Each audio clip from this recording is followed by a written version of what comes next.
All right, hey, welcome everyone. It's Chris Petri. Thanks for coming by. We're going to do another beautiful painting. We're doing the Extreme Beginner series here. We're going to kind of show you how you're going to do a gorgeous painting with the glazing technique. We cover all the methods and techniques you're going to need, all the steps, all the way through the whole painting to create this gorgeous street scene here. We have figures, beautiful figures. We have a beautiful green and white canopy with umbrellas, green and white umbrellas, people having coffee, lunch, a cafe, some restaurants, maybe some dinner, some breakfast. Gorgeous trees in the background leading into a different part of the painting, so you have that mystery of something beyond these beautiful cafes and restaurants here. And we have gorgeous buildings. It's the beautiful painting to do. Let's do it here. Let's get started. Main thing here is we cover right in the beginning of the video. I just want you to kind of stick with me on this. Right in the beginning of the video, we cover using mats so that when you're going to get ready and you're going to start framing your paintings, you're going to use your mat to actually draw a pencil line around the paper. When you're working on your watercolor paper, you first draw your line of the size mat you need, the window size on your painting, so that when you're done with your painting, you can just simply put your mat over your painting and you'll have a perfect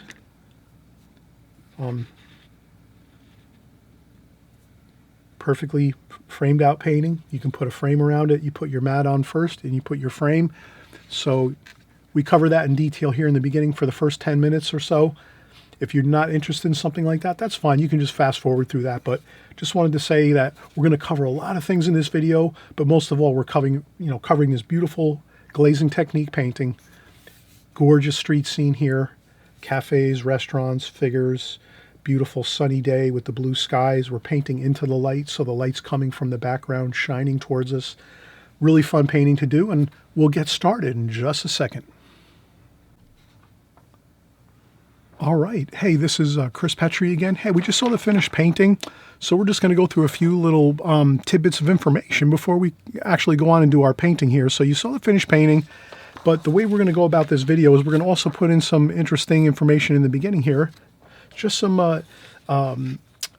factual stuff that can really be helpful as you get better at your watercolor. So if you're an extreme beginner, you're just starting out, maybe your first couple months, it's a little rough going. You're just getting started. Understandable. But then after about 6 months or a year, you're going to actually start to really make some progress. And the thing is, I wanted to just mention this one tidbit of information that'll really be helpful for you is when you're creating your watercolors, you're going to want to pick up some mats at your local hobby shop, or you can get them online or at your local art stores. Maybe you get like 4 or 5 different mats. So you're going to want to get mats like this. 4 or 5 different sizes, maybe the sizes you like to work in, okay? And what you do is when you're creating your paintings, you're going to want to put this mat on your watercolor paper first and trace the window very, very lightly, something like this. So if you have your watercolor paper here, pretend this is your watercolor paper. Then you take your mat, you put it down like so, and you take a very, very light pencil line, and you just make a rectangle where your mat window is. So you have the window of your mat like so, and these would be standard mats you would buy in the art store. And what happens is if you have that rectangle like this and then you create your painting within this rectangle, then you can take your mat and you can buy a pre-cut mat at the store, drop it over your painting, move it around a little bit, and then you have a perfectly sized painting for a mat, and then you can put it in a frame. All of these pre-cut mats fit into standard size frames. So what I'm saying is, I think all of us artists, we all do this. Sometimes we get excited. We just get a big piece of watercolor paper and we start painting. But a great thing you can do, get into the habit. It's just like a habit. You want to start to form these good habits as you're starting to get, started in watercolor, drawing and painting in watercolor. You start using these mats, and even if it's a small one like this, if you're going to do a smaller painting like this, you would start out with your mat, get your rectangle first like this, just with a light pencil line, like that.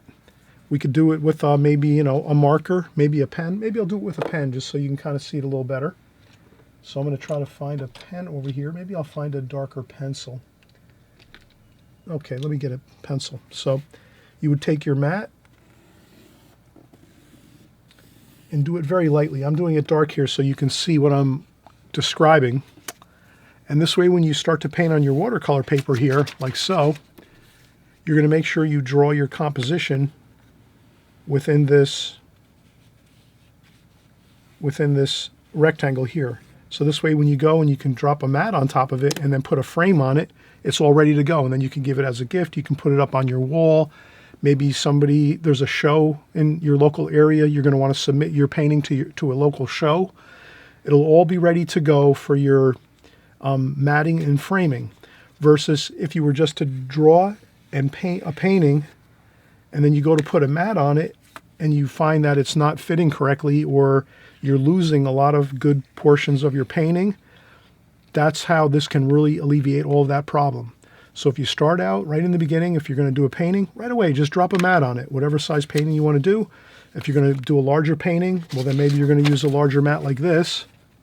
Drop it on your watercolor paper and just do a light pencil line, super light pencil line, just so you know that you have to at least fill in that area or a little bit beyond that area, so you have some wiggle room. You know, you can move your mat around and then set it and then tape it and put your frame on top of it. I hope that makes sense. Basic idea is if you're not painting with a particular size window, you might lose some of your painting, or you might not have enough painting to fill the area, and you wind up short, and then you might have to cut a custom mat, and that it's very expensive. So to cut a custom mat, to have a frame shop or to have like a local, local art store cut for you a custom mat like this, that's very expensive. You want to avoid the cost. You want to actually start out right from the beginning when you're creating your watercolor paintings. Buy yourself 3 or 4, 5, 6, whatever, standard size mats like this. Have them right at your, readily available at your art table, wherever you're working at. So then whenever you're starting a painting, whatever size paper you have, take your mat, figure out what mat's going to work best for that size paper you have, drop it on there, do your light pencil sketch with your mat size, and this way you have to use that as your guide as to where you're going to put your subject matter inside that frame, inside that mat frame, so that you have it, so that you can put it you can go out and buy a standard mat like this at the art store, put it onto your painting, buy a standard frame at the art store if you want, and you're all set. You're ready to go. You can mat and frame your paintings right from a hobby store or your local art stores, your big box stores, or even online. You can order standard size mats and frames, and you won't be struggling with trying to cut and lose some of your painting by cropping it down too much. I hope I'm not giving you too much information, but suffice to say, this is a really big thing. If you're going to start to get to the point where you're gifting your artwork and your paintings, or you're going to hang them up in your own house, or you're going to put them into shows or galleries, or start to put them up for sale, your paintings, remember, if you can just get your standard 5 or 6 different mats like this, and then whenever you start a new painting, whether it's a smaller painting or whether it's a larger painting like this or even larger, if you get the standard size mat at the art store, the hobby shop first, or online first, the standard size, then you just simply trace that rectangle, and then when you create your painting, you just make sure you're filling up that whole rectangle you just traced. So we'll do it on this painting right here, just so we have an idea. So let's do that.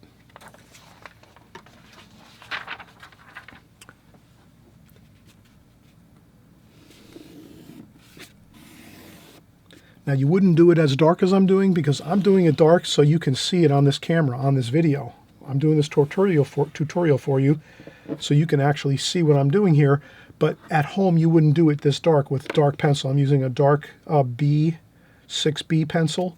You'd want to use a really light office pencil and just barely make a mark on your paper, just so you know that you have to fill up that rectangle at least to that light pencil line. And that's it. Then You know, you can go a little bit beyond that line, that rectangle. You can go beyond this and paint beyond it, but you won't want to be coming up short of that. You want to make sure you paint at least to the pencil line or beyond, if that makes sense. I do this myself. A lot of times I just grab paper and start painting, and I don't do the mat first, so I'm getting more into the habit of doing that. It's really helpful. So let's do a painting here, just a quick painting to kind of get into the mood of things. And so let's take our pencil and pens and we'll get started here. Maybe we'll just do a simple, maybe a street scene today. So let's kind of, maybe we'll do some buildings, just some kind of interesting building shapes like so. Maybe some trees. And then maybe another building over here.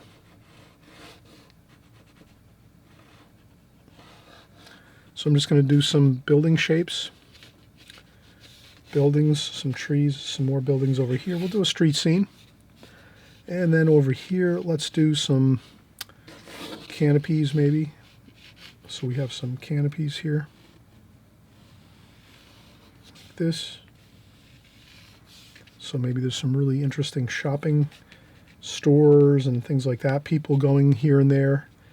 And then there's maybe some cafes along here with some umbrellas.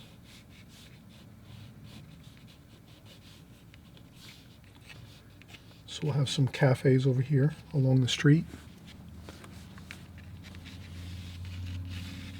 And there's some tables. We'll make just indications and marks on the paper of where we sort of are going to find our interesting information. So we're going to have maybe a first floor here, and then this will go over like so. We'll have a little bit of a like that. So we're going to have, and then we're going to have a building over here. Some more. We'll have some windows here, so we'll put some windows here. I'm just sketching out some rough ideas. We're just going to have fun here and do a quick rendition of maybe a street scene, just a fun street scene. And then we have our street here, and then we're going to have some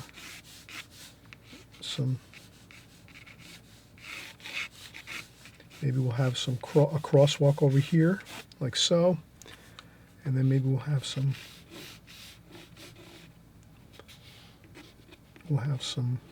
lights here in the distance, like that. And then we're going to have another maybe light over here, a light there, and then maybe we'll have a power pole over here with some lines. We'll have some power poles over here going down the street. We're going to have some trees. So we're just going to keep this real loose, real fun. We'll do some figures in here, and we're going to keep this real loose and easy going. This painting is just going to be a fun street scene, not too critical with, you know, details and things like that. We're just going to kind of try to get the basic idea of it. So you can kind of see the basic idea of a building over here on the left. Over here, some more windows. And then a canopy over here with some stores and a cafe. Underneath the canopies here, some storefronts and cafes. We'll have people. We'll put some figures in here, and that's it. We'll have a really wonderful looking painting here. So let's take a quick break. So hopefully I'm bringing you a lot of content here, a lot of good tidbits of information. I try to bring the whole enchilada for you, so I just don't give you some information. I try to give you all the information. And again, the main thing that we did when we started here on this video, again, remember, is get yourself those mats. It's a very little bit of an investment. It's a very little upfront investment as an artist, as a watercolor artist. And if you get these mats, and then when you drop them on your paper and you just do that light line, then you know that when you create your painting, as long as you're within those lines, that rectangle, and at least in those lines, you can paint beyond them, right? You can kind of paint beyond those lines. It's okay. And you're only making a very light line. I made a dark line here so you can see it. But then at least when you go and you say, oh, this came out great, I want to mat and frame this, it's all ready to go. You just take your mat, you drop it on. If you paint a little bit beyond the pencil lines, then you can move your mat around a little bit too. You'll have a little more extra room to move your mat around and kind of find the real perfect sweet spot you want on your painting, and then you're good. Or if you want, if you paint it right to your rectangle here, and then you think, oh, I had a problem on one of the sections of my painting. Well, maybe you can take this and then take a smaller mat and you can crop the rest of your painting. So you might say, oh, I just want to key in on this one spot on my painting here. This came out the best, this one location here on my painting. That's fine. You can cut the rest of your painting out and throw it away and just leave one spot that came out really, really good. So if you can imagine, this type of thinking when you're doing your watercolors can really be a big benefit. So sometimes you'll create a painting and there's only going to be maybe a small section that came out just perfect that you like.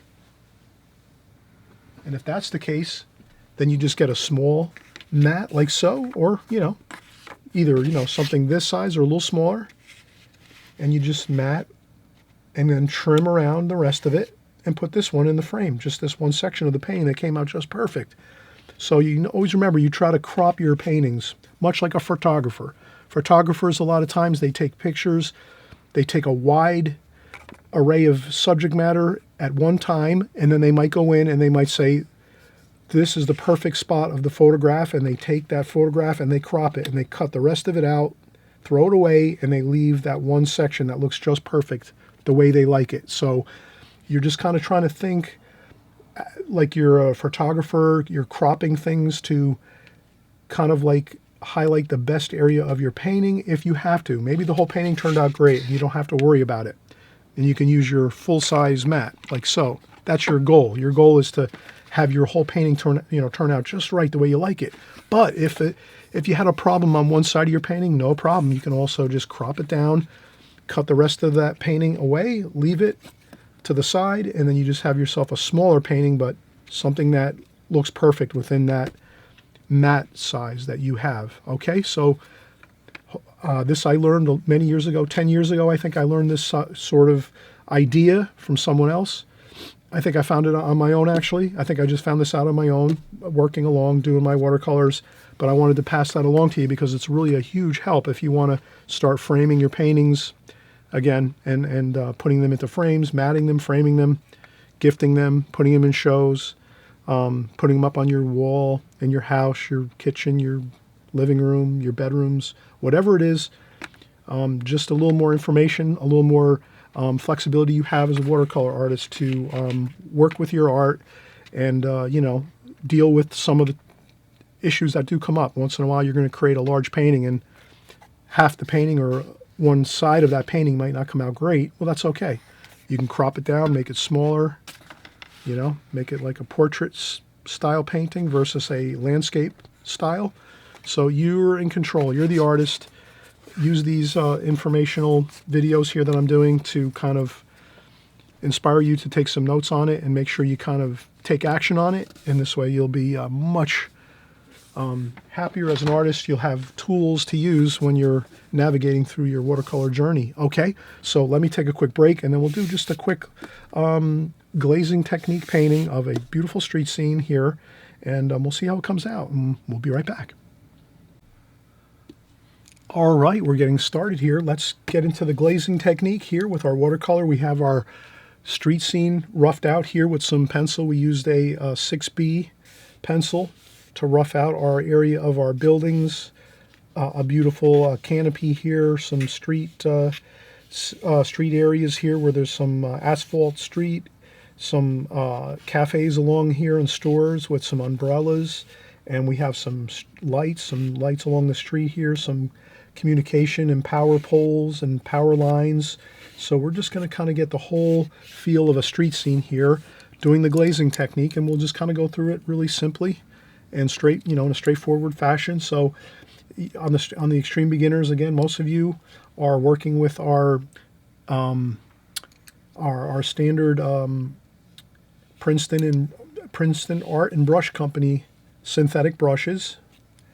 So you can buy a 5 or 6 pack of these brushes with maybe 2 of the square brushes like this, 2 round brushes. There might be another 1 or 2 brushes in there. You have those, you're set. They're like for $10, you get like 5 or 6 brushes, but these Princeton and Art and Brush Company brushes are fantastic. I don't get paid for saying that. I'm just telling you, I researched over the years and bought a lot of brushes, and these work great.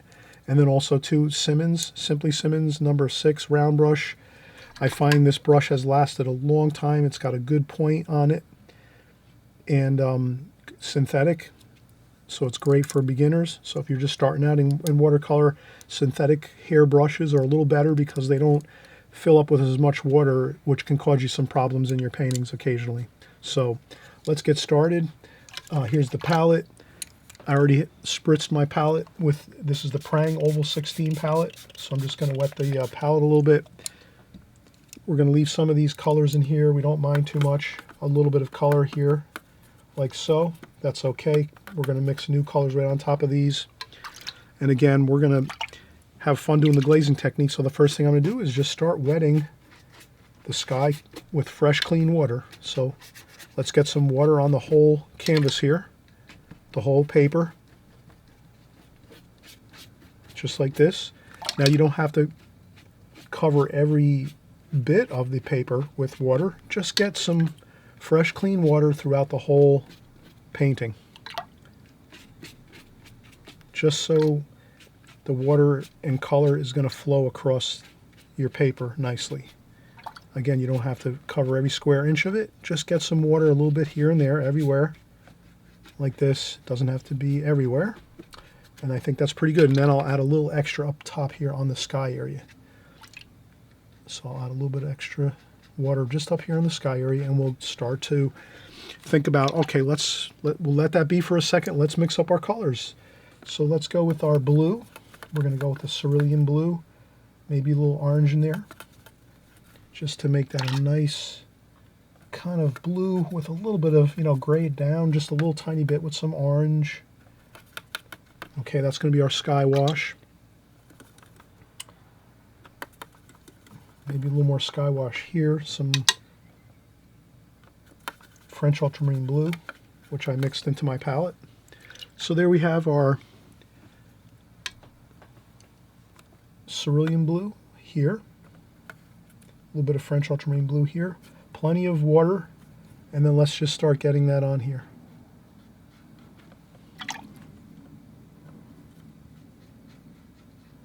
Just a real light wash. We don't want it to be dark at all.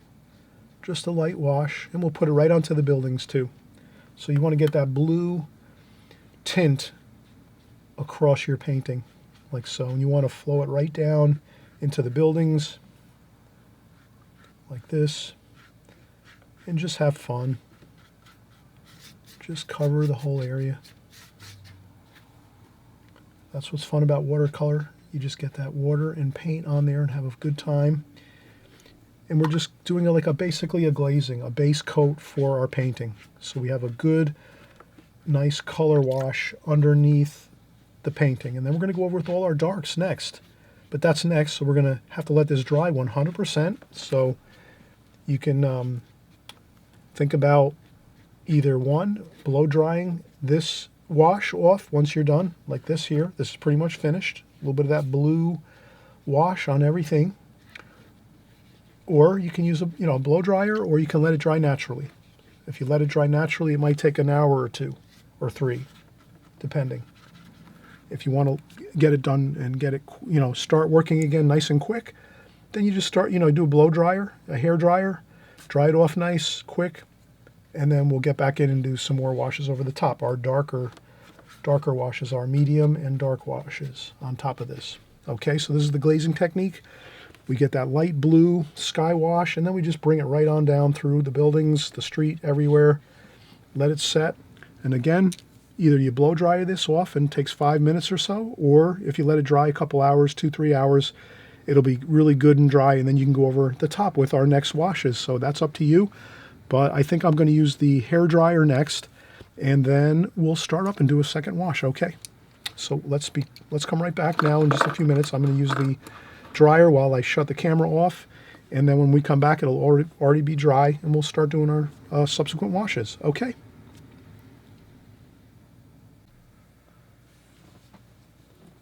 Okay, so we're starting back up again. We're going to do our next wash. So we did our first glazing. I actually used a hair dryer to dry this painting off so I could actually, work a little faster, and then we could just keep working with the process here. But you could let this dry overnight or maybe 2-3 hours. It would be the same thing, really. It's a little better to let it naturally dry, but if blow drying is fine too. So what I'll do is I'm just doing this improvisational, so I don't have any photograph or anything that I'm working from. I'm just kind of doing this by feel, doing just like an improvisational street scene. So the next thing I'm going to do is say, okay, I have the really nice light wash over the whole painting. Let's start to do other washes over the top of this one, and let's use like middle tones. Let's use middle tones. Let's not, we have to start to darken it up a bit. So let's get some oranges and reds. So we're going to do maybe some red brick buildings. Maybe we're going to do some blue and purple too as well. Make some cool type, some browns in there too to kind of mellow out the colors. So, and some repeating colors in there. So we want to add some of that cerulean blue. I call that cerulean blue. It's pretty much the Prang Oval 16 blue. That looks pretty much like, the lightest blue out of all the blues in the palette. So I take a little bit of that and put it into the purple mix too with some of the brown. So I want to get some of that blue which we used in the sky washes, and also some French ultramarine blue. I want to get that into the mix too. So we have some of that kind of, harmonizing the colors within our painting. So, but here the thing is, we have to go darker now. You can't make these washes light. You have to actually make these washes darker than the first wash, which was really, really light. So you can kind of see now I'm getting a good dark wash. Let's start over here. And we'll just start putting in some dark washes here. Like that. Like so. You can go right in and get some orange, mix in some colors as we go. And I think that looks good. So we're already starting to develop a good color scheme here, like that, like so. Then we're going to go a little lighter, maybe some blue for the color of the road, and then let's do our street,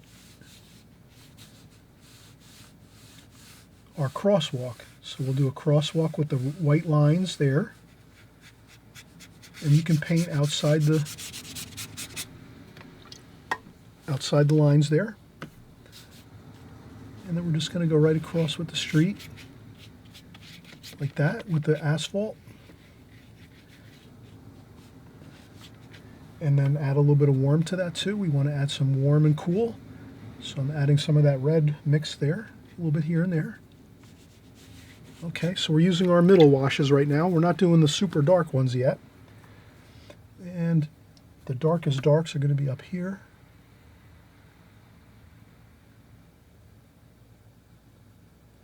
So those would be the darkest darks up there at the tops of the buildings where the shadows are.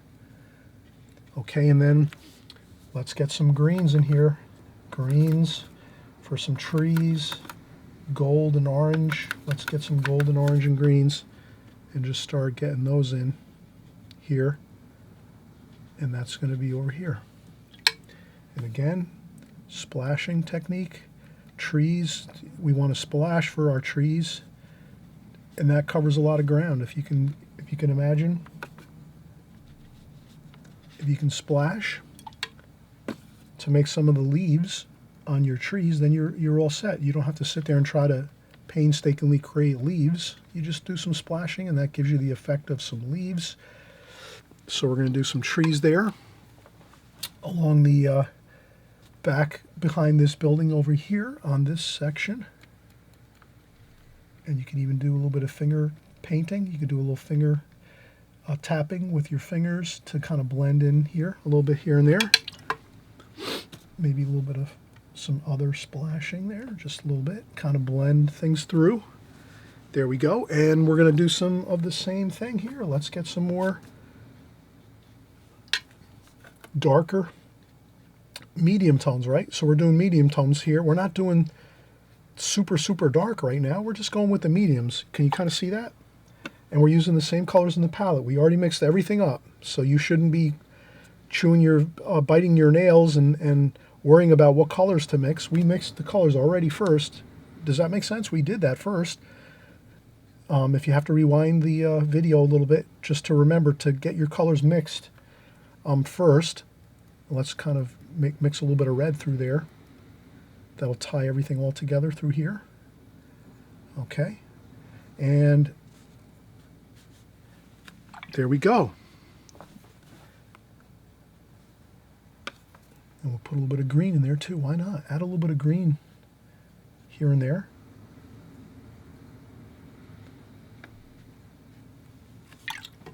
Okay, and then we're going to do the same thing here. We're going to get some more. This is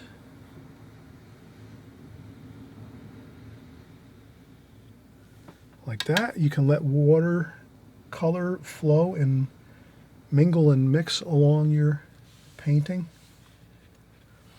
Okay. If you find you see a section where it starts to get a little wonky, or you have some problems, just lift up some paint. I think we should go with some green and blue,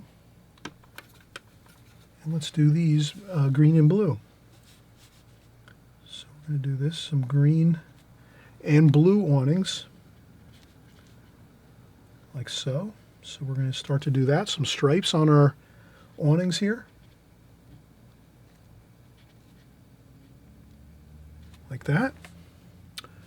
And then along the bottom of the awnings, those are going to be green all the way. So we're going to do this all the way across, like that. There we go. Okay, so we have some good medium tones throughout our painting now.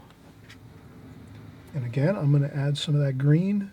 If you can, try to add it to your painting as you go. But I wouldn't go into your washes once you put them on. That's the only thing with watercolor painting. One of the major things you'll learn in watercolor that takes time to learn, and it's only through experience and time. You only have so much time that you can put additional washes over the top of wet watercolor paper. So here we happen to be using Fabriano paper, which gives me more time to work on my paper. So here I can add more paint to my washes that are slowly drying underneath, because I'm using really, really high quality paper. If you're using maybe some student grade paper, you won't have as much time to work and put extra colors over the top of your washes as you're working. But that only comes with time. Don't get frustrated with it, or just try to work with what you have. And then you can always blot up a little bit with your tissue just to get some variation if you want here and there. And that looks pretty good. Now, what I can do is, since we have this really looking good, all the medium tones, now we're going to be left to do the darks. And what's good about painting the darks is you can just go in and start doing them right away, because they're so thick and rich. It's not going to give you a problem when you're adding them in. Okay, so let's start doing our darks. Let's get in our blue, purple, red, brown. Let's get some really beautiful darks. Let's do some beautiful darks in here. Under here, so we're going to do some, and we're just going to do underneath these canopies here. And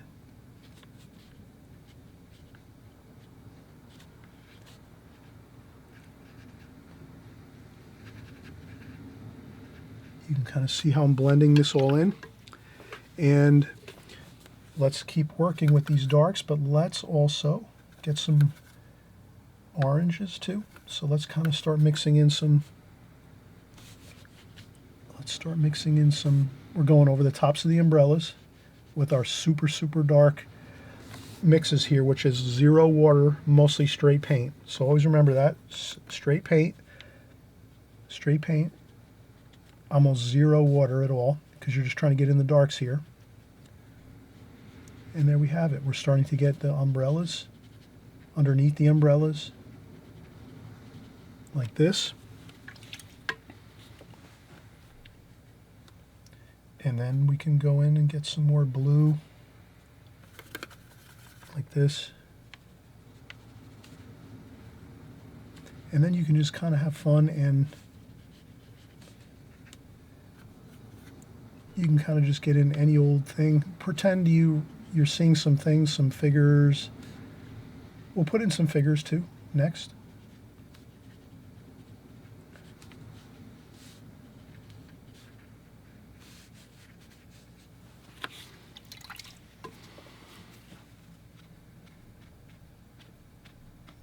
Okay. Then what we'll do is I'm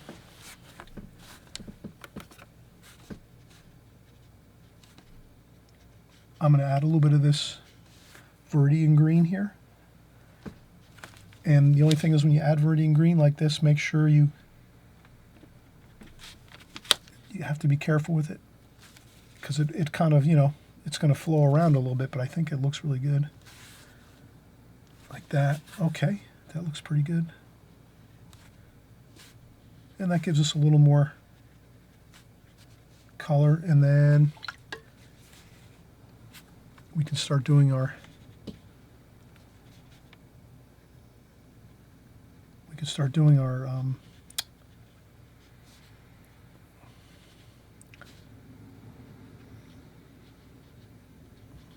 our umbrellas there. There we go. All right, so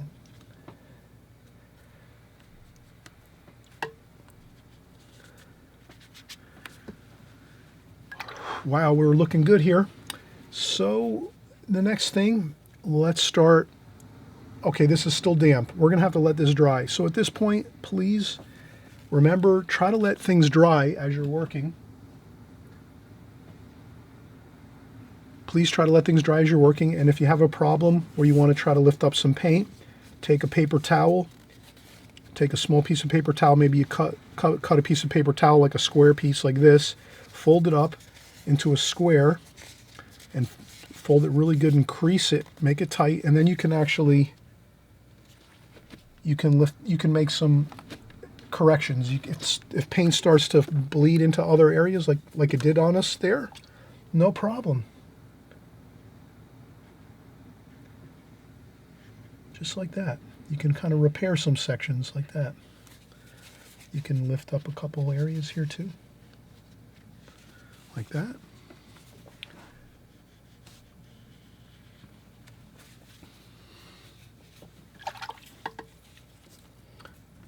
And then you can also do the same thing if you take your paper towel and you fold it up again. You can make a little area of light along the top, like that.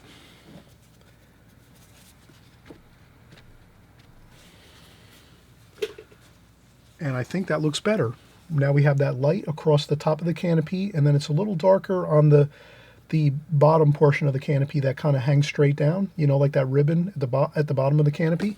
So you can kind of see how you can use a little bit of paper towel once in a while to blot up a little bit of paint, kind of, do it as you feel fit, you see fit. But I'm glad you're here with me here painting, and we're having a great time. We're in the Extreme Beginner series too, which means this painting is totally doable for if you're just starting out in watercolor. You can do this. This is not really tremendously difficult. You get your sketch in first, which is kind of like straightforward. We just kind of hashed in our buildings and some trees and a little bit of the umbrellas and some street crosswalk lines. And then right away we went in and did our first glazing, let it dry 100%. That's the key. 100% let that first wash dry. Then we went over on the top and started putting in our medium to dark washes. And now we're starting to work in lastly with our darkest dark washes, but we have to be careful with that too. So instead of continuing and maybe running into more problems with having to use a lot of the paper towel and tissues and blotting, you can do that as you go. Maybe that's something you want to investigate. But for the most part, I'm going to let this dry now and let it dry a lot, pretty much for half an hour to an hour. I'm going to have some dinner maybe, and I'll come back after dinner, and then I'll finish up with the darkest darks, and we'll do some figures, and you'll see how beautiful this looks, how wonderful this looks. So let's come back in just a little while. Once this all dries, you can kind of see this is all still wet through here. This is all damp up here. This is still damp over here. We want to let that all dry 100% now. Let's not get over zealous on trying to finish this painting and then have problems with washes looking like they're kind of, getting a little bit out of control, blossoming, making those cauliflower type blossoms and blooms and things like that. Watercolor can get a little bit problematic with washes kind of making funny marks on your paper, your watercolor paper in your painting. So let's just be smart and say let it dry. And once it dries, when we come back now, you'll see we can finish up the painting 100% and it's going to look fantastic, okay? And I always mention too, if you haven't subscribed, please subscribe. It's on the right hand, the button of the subscribe button's right here on the right hand side below, on the right hand side. You click subscribe. All that does is just, you won't lose me. You'll find me the next time you open up YouTube. You'll see my video at the top of your YouTube page saying Chris made another video. I'm making videos all the time, every week, every month. Year after year, I'm here all the time making videos, so please subscribe. This way you can kind of follow along with me. If you want to paint watercolors, you're at the perfect place.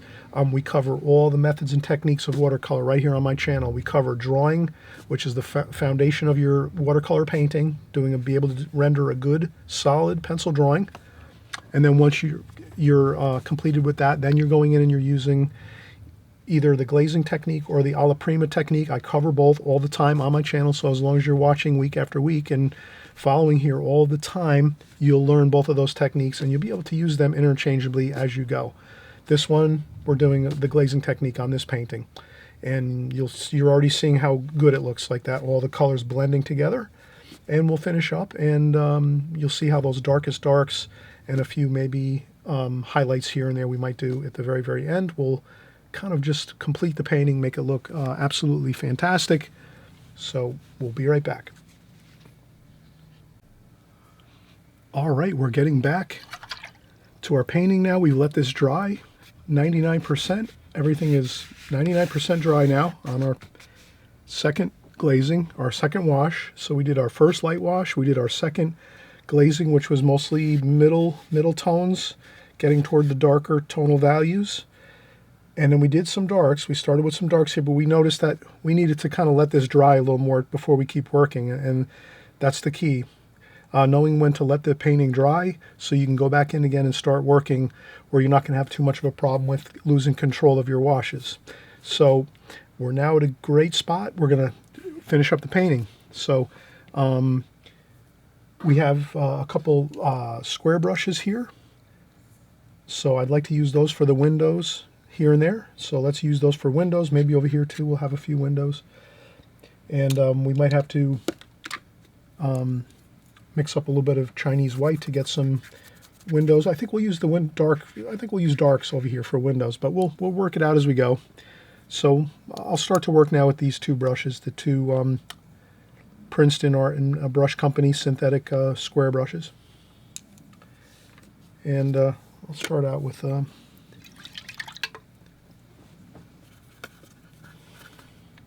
some wash here. Now here, this is pretty light, so if we go over with a medium wash, this should be fine. And we add a little red in there, so you can change around the washes, get some orange in there.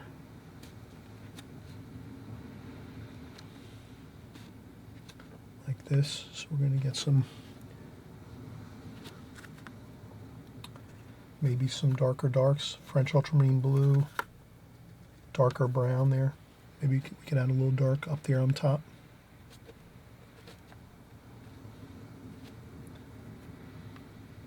purple. Just to get some darks up there. Like that. We're painting into the light, so the sunlight is coming from the behind all these trees and the buildings, and the sunlight's coming this way. So we pretty much have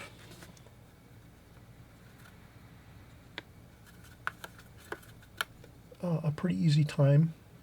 So we'll do some more windows over here.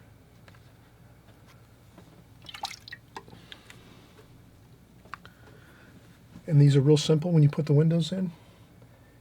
We're just using this square brush here. Then you can add a little darker darks up on top of the windows. So I'll just use the corner of the brush. And that just gives us a feeling of light bouncing around the painting. And let's use our smaller brush now. Our smaller square brush here. Let's get some more darks here. And we'll use some oranges, reds, brown, blue, purple, anything. And let's just do some real loose windows here. Like that. Just like this.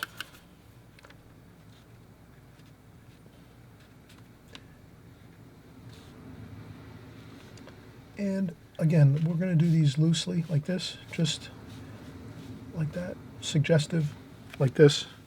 We don't want to make a big deal of it, just try to get some rectangular shapes here using some darker darks. We don't want to go light. Darker darks is better, and then just like that. Like that. And then we can use a little more darks up here along the tops of the buildings, the cornice areas of the rooftops, like that.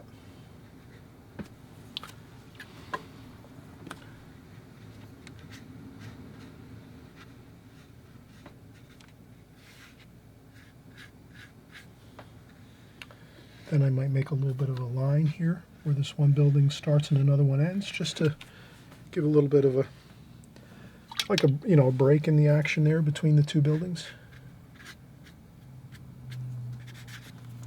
Maybe a couple splashes of paint. So I'll just pick up some any old wash out of the palette and just do some splashing to give some texture to that. A couple of taps with the finger.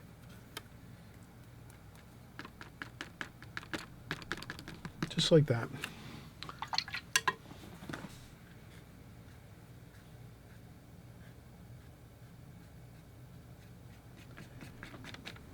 Okay, that looks good.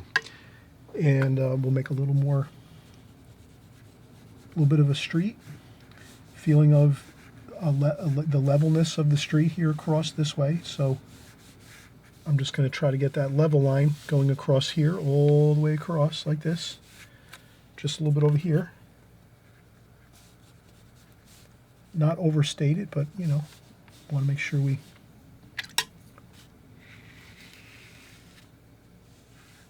like that.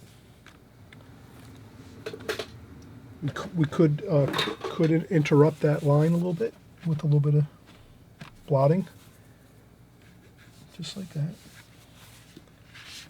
Maybe it's coming this way a little bit. Maybe we can rethink this and say, oh, maybe that line is coming this way.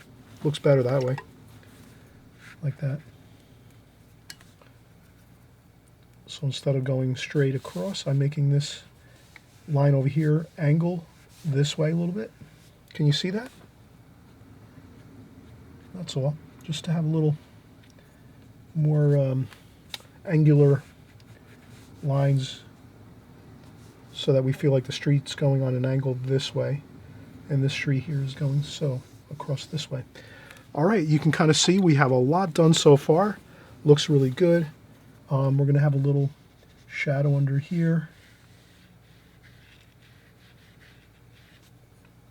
At the cornice over here of this building.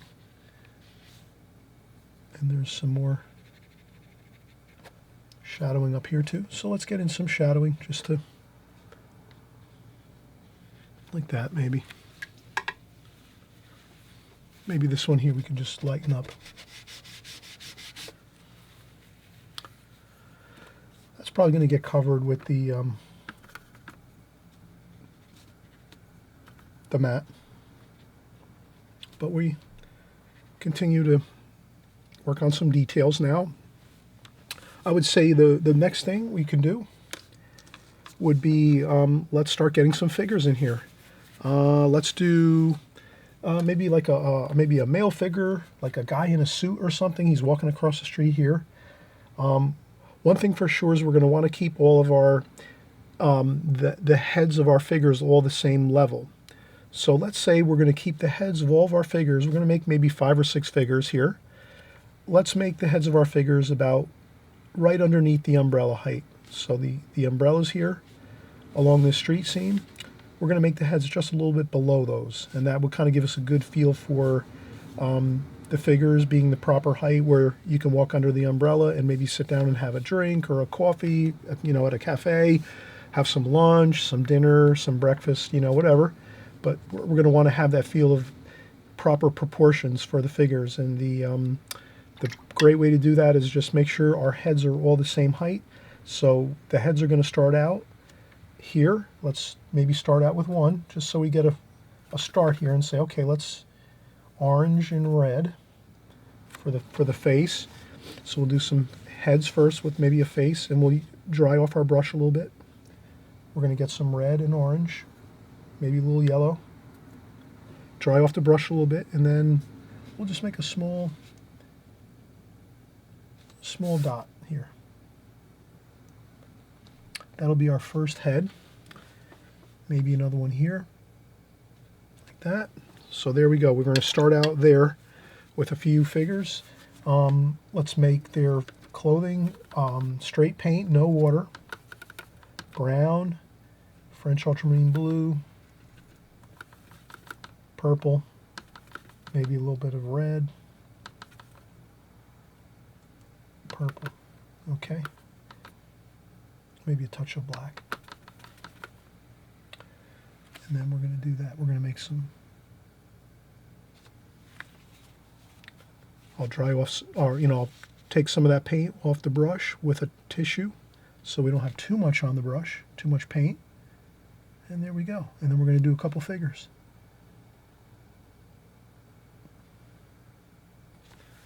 Like that. And we'll make them a little larger. The body's a little larger.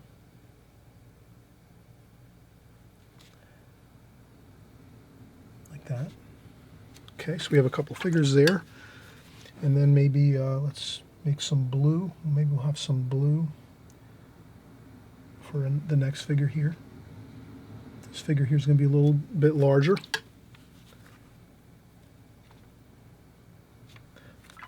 Maybe this will be a female figure.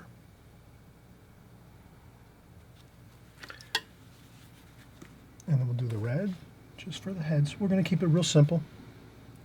So we'll have a red for the face, the head, and then we have the feet. Okay, so we have a couple figures over here, maybe with some suits, maybe a couple business people having lunch. And then a little bit of shadow maybe coming forward here. And the same thing here, we'll have a little bit of shadow coming forward here like this. Not too much, just a little bit. And we're going to have a larger figure. Let's go with a little bit larger figure here. Let's keep the heads the same. So let's start off with the head. Start off with the head of the figure and say, okay, we're going to keep the heads the same height. This one here is going to be like this, but larger, because we're going to make this figure closer to us. So there we go. Our figure is closer to us here, and then we'll make the shoulders larger, like so.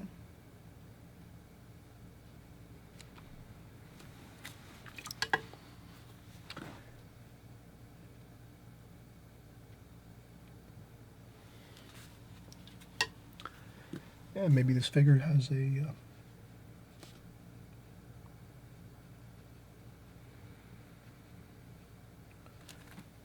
a briefcase or a bag here, like so, like that.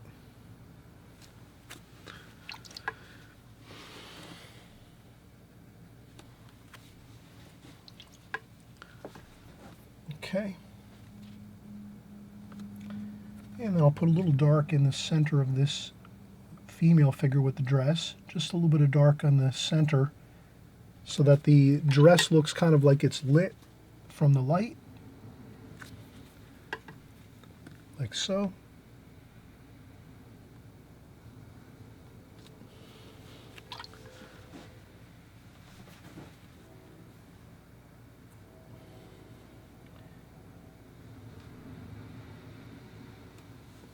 Okay. This figure is coming towards us. So he has, see his hands a little bit. We're going to do some highlighting on these. And then maybe one more. Let's do maybe a green figure here. Maybe there's a figure with some green. Maybe another.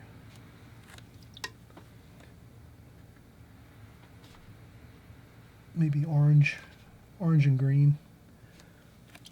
A figure there. They look a little better darker, the figures. But you can go with anything, color-wise. Just some legs, like that. And I think that's good. We have some figures now, maybe a few figures sitting down.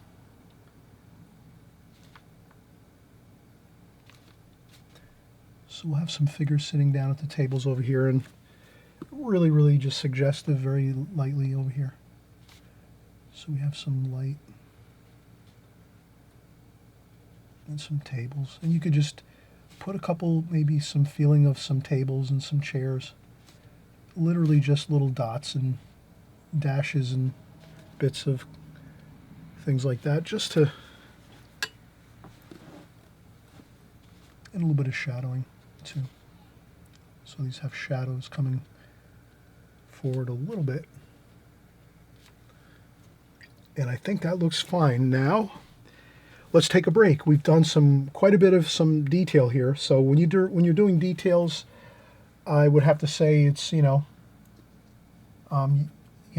not easy. You have to take your time and be careful about things. So that's what I've done here. I've tried to be really careful with my figures. And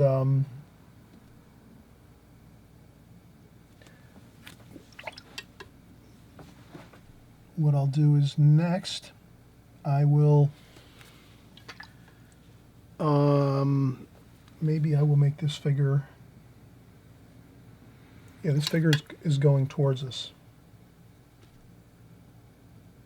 like this. So I'm going to make that. Okay. Okay, looks good. So we're having fun. That's the main thing. We're having a lot of fun here. Let's continue, but we have to take a break. I'm taking a break because we did a lot of detail work here. The last 15, 20 minutes, we've been doing all these figures, a lot of details. We're doing the figures. We're doing some shadowing for the figures, coming forward like this on the figures. Okay, so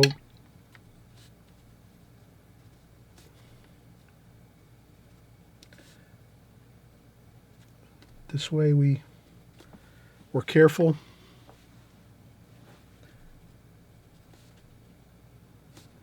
With what we're doing. There we go.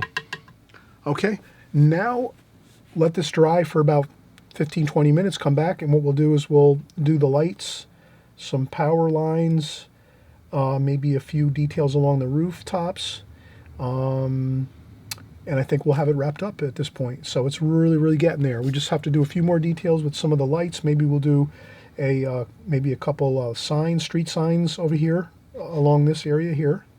But I think this is pretty much really looking fine. And again, one of the most critical things we talked about at the beginning is when we start out, we want to have our rectangle planned out so that we could put a mat over top like this.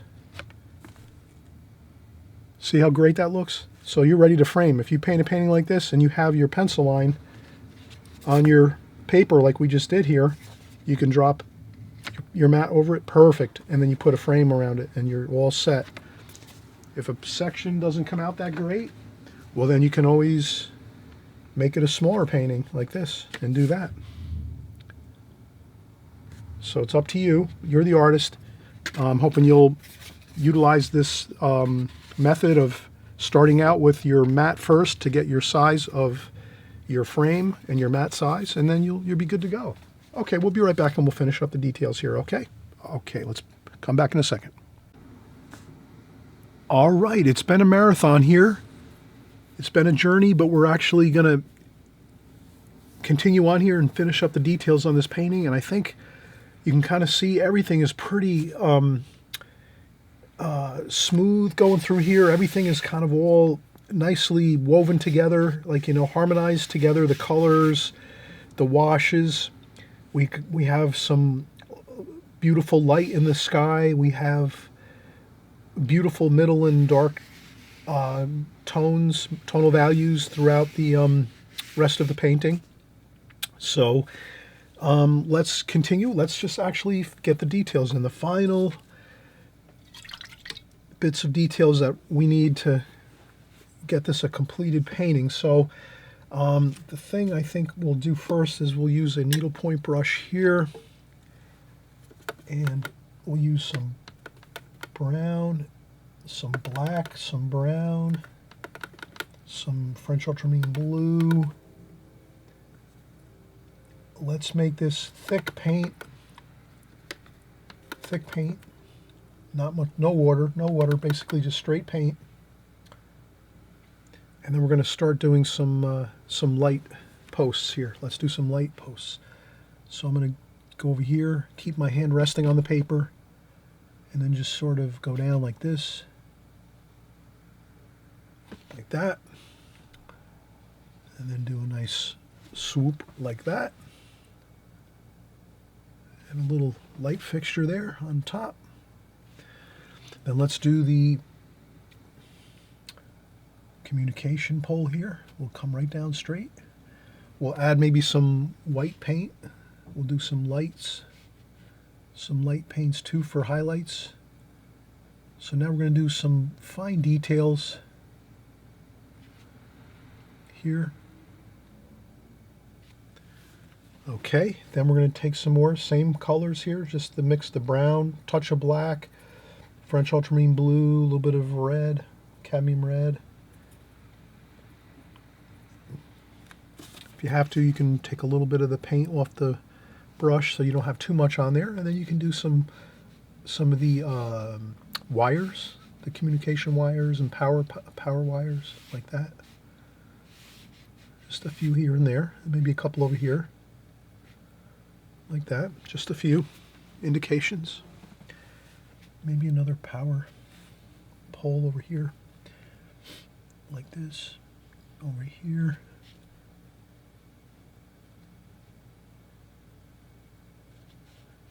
Like that. Just a couple more. Couple final details, another light over here.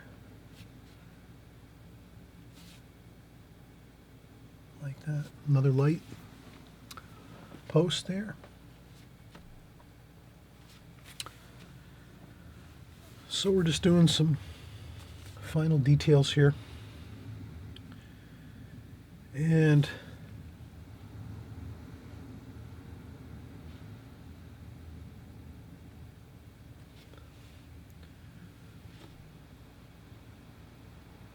okay. Now we can do some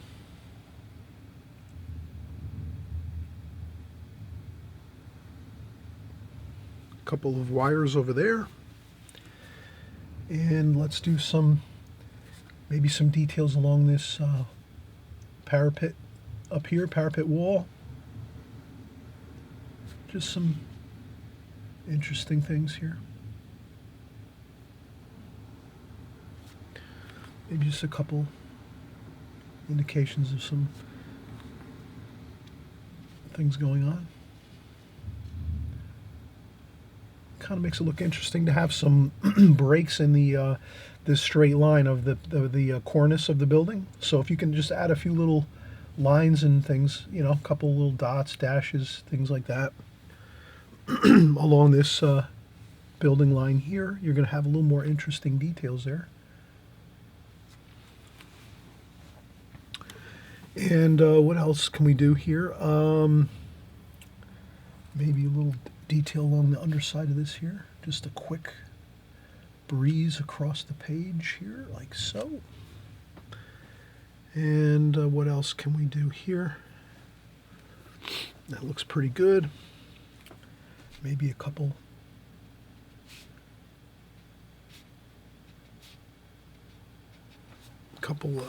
indications of some details here too as well. Just something. And what else can we do? We have our figures over here. I think we need to add a little more orangey red for maybe some of the faces here. So I just want to get a couple of those orangey red colors for some of the. You can also add in some different colors. These paints are a little bit more opaque and a little more difficult, but we can get a little bit of maybe a blue shirt there a little bit.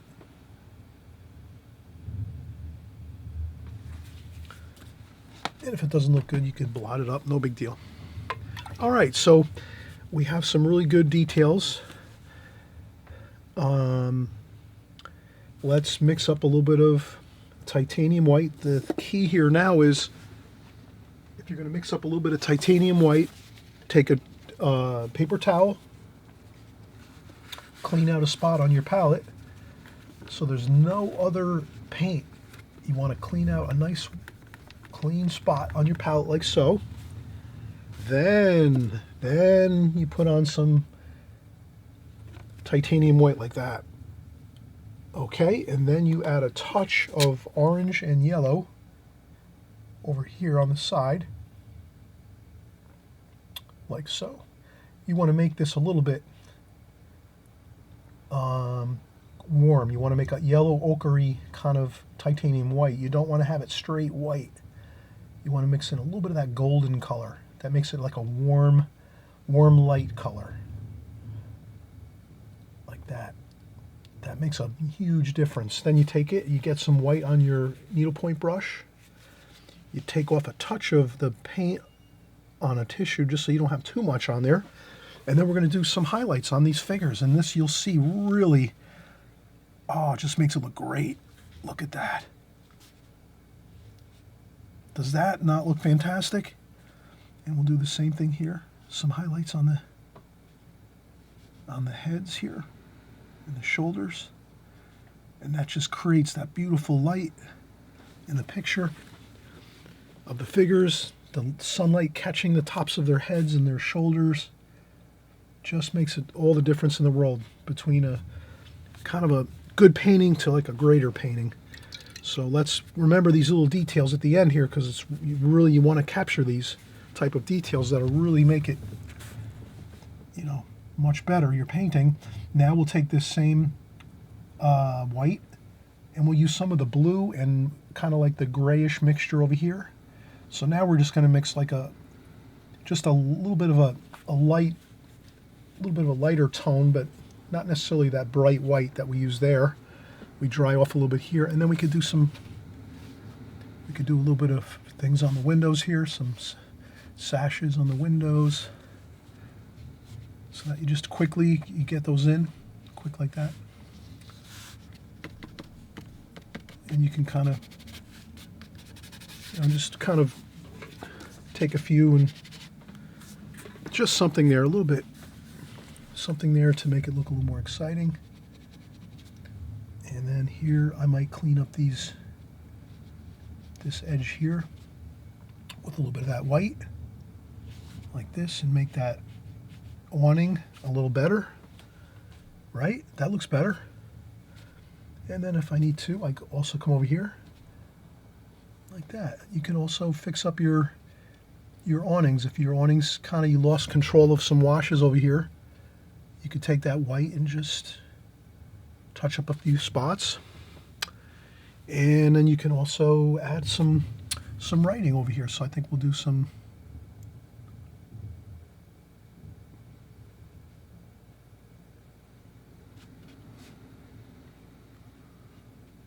like that.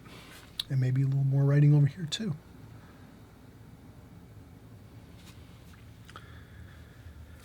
And then you can even describe these umbrellas a little better too, like that. Like that. Doesn't that look better? If you you add a little bit of that white,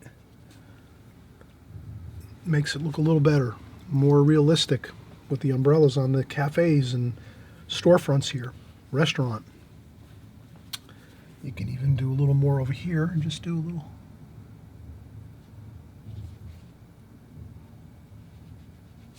You can even do a little wavy kind of thing like this. Like that, just to give it a little more pizzazz. And a little bit over here too, along the top. Just like that. So right away you're starting to, and then you can also come over here and just add a little bits of light bouncing off these light poles here, and the communication poles, and the power poles. Just like that. And what that does is, it just feels like there's light bouncing around in your painting, which is natural, because that's what happens when there's light, sunlight bouncing around in a nice sunny day like this here at this scene. You're going to see little bits of light here and there, kind of glimmering and shimmering along different things, like the light poles and the communication poles and all these things over here too. And stuff like this too. You could do some lines like that. You could do just a couple lines here. Some, you know, you have your grids in your windows, the grid patterns in the windows. You could do those too. Just a few here and there. Just a couple makes it look a little more interesting. And what else do we have? I think that's good. If we wanted to, we could add a couple of branches for the trees over here, just to give it a little,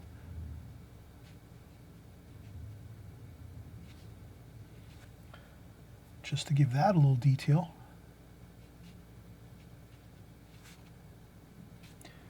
And that sort of really helps you to kind of see that there's some branches and trunks of trees and things over here.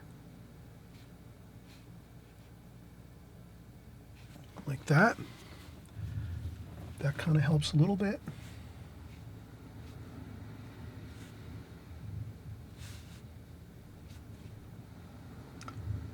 Helps to describe those trees a little bit more over here. Just a tiny bit. And I think we're complete here.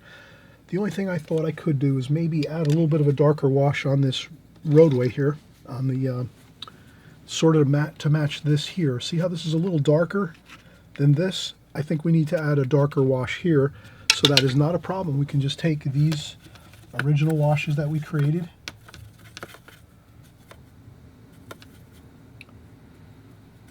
and make sure I mix up some good colors in there, blues and French ultramarine blue, cerulean type blue. We'll mix in the purples, and I think that's pretty good. And then I'm just going to kind of do this. Just scrub on some paint, not everywhere. Just like this. Rinse, get some water on my brush. And then sort of try to just tie it in over here with the road. Like this. So I'm just trying to see if I can get this a little darker, which I think looks better, like that.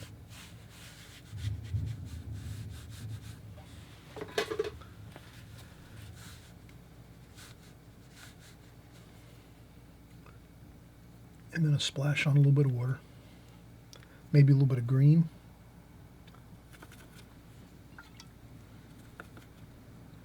Some of that green from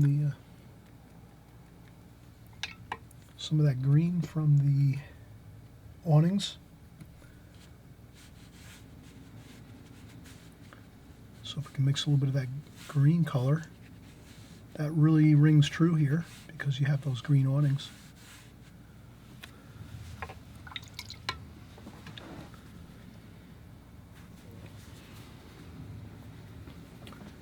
And then maybe a little more detail along here too. Maybe a little bit of a line here. Maybe there's some bolts and things that hold the canopy onto the building, so we can do that too.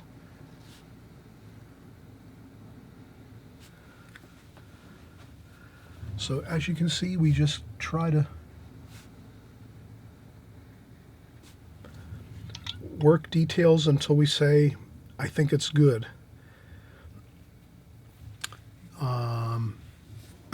I think that looks good. Maybe some details around the windows a little more. I think that could be a little better. Some details around the windows, like so. Like a header over the windows, maybe like a stone ornament over the top, ornamentation. Like that, and then like this.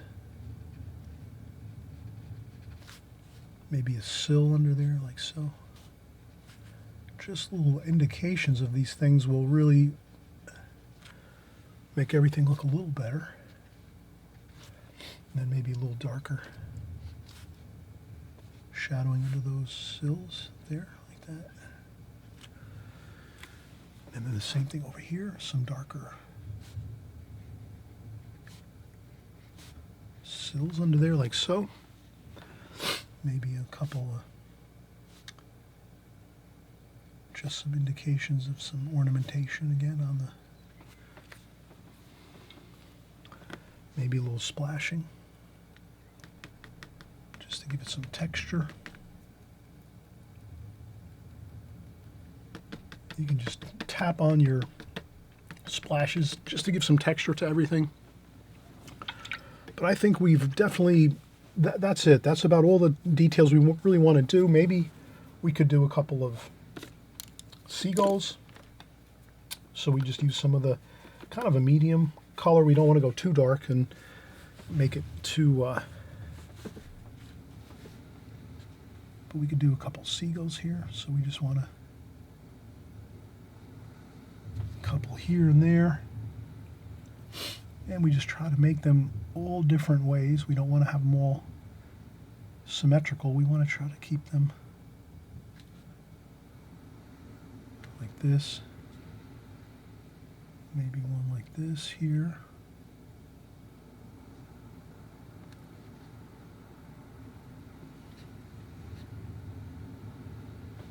That's all. And if one doesn't come out good, you can maybe try to scrub it off. You can take a little bit of paper towel, a damp paper towel sometimes. That's all you need, a damp paper towel. And you can kind of, if you have a seagull or two that don't come out good, you can actually scrub them right off. See how those disappeared like that quick? Even this one didn't come out so great. You can actually scrub them right off like that.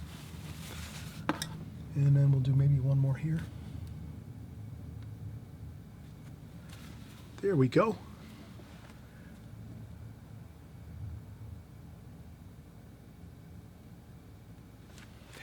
Perfect. So there you go. You can sometimes make a few corrections. They don't always go well all the time, but this one, it happens to work well. I just tried it and it did happen to.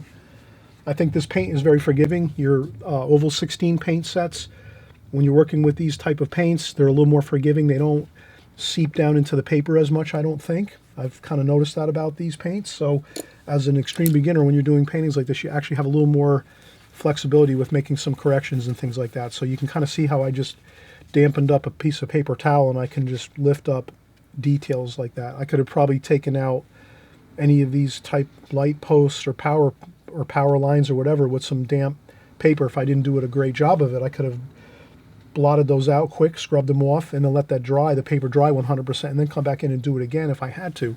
So you do have more flexibility with doing some corrections with your Oval 16 paints. And I am using good paper. This is Fabriano Artistico extra white paper, rough grain. And again, we're at the final part of our painting.